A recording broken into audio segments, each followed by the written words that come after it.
Assalamualaikum warahmatullahi wabarakatuh.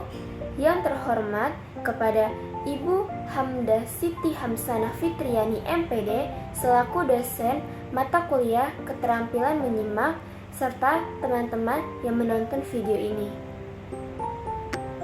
Pertama-tama, izinkan saya untuk memperkenalkan diri. Nama saya Rosa Aulia Fitri Siregar, mahasiswa program studi Pendidikan Bahasa dan Sastra Indonesia, Fakultas Keguruan dan Ilmu Pendidikan, Universitas Muhammadiyah Tangerang. Di sini, saya akan menjelaskan materi tentang menyimak komprehensif. Ayo kita simak videonya teman-teman. Menyimak komprehensif adalah menyimak yang berkaitan dengan kemampuan penyimak untuk memahami dengan sistematis dan seksama terhadap isi materi yang disimak, dengan tujuan untuk menguasai dengan baik materi-materi yang diperdengarkan.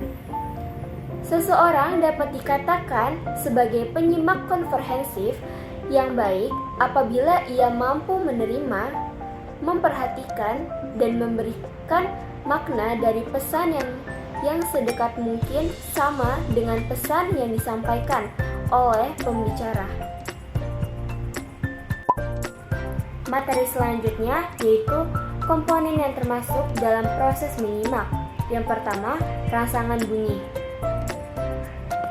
Banyak ahli yang memberikan pendapatnya tentang simbol-simbol dari pembicaraan yang diterima seseorang dalam proses menyimak.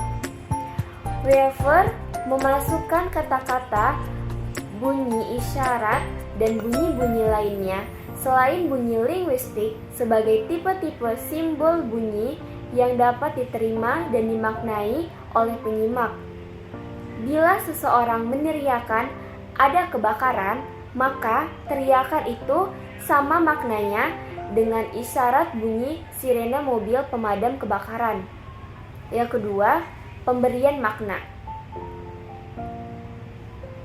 Proses menyimak melalui pemberian makna. Proses ini mengacu pada interpretasi atau pemahaman terhadap pesan yang didengar dan diterima dalam proses. Ini tujuannya menyimak adalah untuk menghasilkan makna semirip atau sedekat mungkin dengan pesan yang diberikan pembicara. Yang ketiga, penerimaan oleh alat dengar. Menerima pesan dalam menyimak merupakan proses mendengarkan rangsangan yang berupa bunyi-bunyi, gelombang-gelombang suara yang berjalan melalui udara merangsang telinga penerima yang menyebabkan si penerima berita mengaktifkan pendengarannya mula-mula berupa dorongan atau rangsangan pada syaraf-syaraf. Kerja syaraf-syaraf itu terjadi berkat adanya kendali otak. Tahap ini disebut tahap fisiologis. Berita yang datang ke telinga penyimak dalam bentuk gelombang itu diolah oleh otak kanan. Jalan mencocokkan gejala-gejala itu dengan pengetahuan sistem bunyi bahasa. Tahap ini disebut tahap linguistik. Yang keempat, fungsi comprehensive listening. Seperti yang telah diuraikan pada bagian terdahulu, bahwa dalam berbagai fase kehidupan manusia menjadikan menyimak sebagai media untuk memahami sesuatu. Dalam proses pendidikan misalnya, hampir seluruh kegiatan penyampaian bahan materi pendidikan mengandalkan pada comprehensive listening. Oleh sebab itu, untuk menjadikan pendengar comprehensive listening yang baik, kita hanya perlu berkonsentrasi pada pesan-pesan yang disampaikan. Faktor yang mempengaruhi menyimak komprehensif. Yang pertama, memori. Yang kedua, konsentrasi. Dan yang ketiga, kosakata. Materi selanjutnya, tujuan menyimak komprehensif. Yang pertama, mendapatkan fakta. Yang kedua, menganalisis fakta.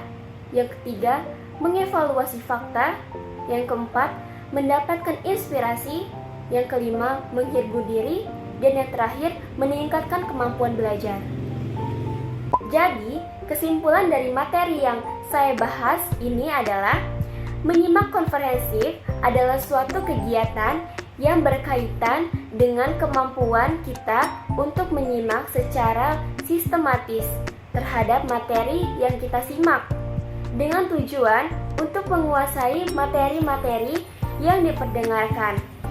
Aspek-aspek yang terlibat dalam proses menyimak terdiri atas rangsangan bunyi, penerimaan oleh alat dengar, pemberian makna, dan fungsi comprehensive listening.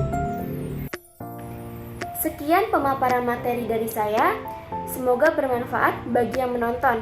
Kurang lebihnya mohon maaf. Wassalamualaikum warahmatullahi wabarakatuh. Terima kasih teman-teman.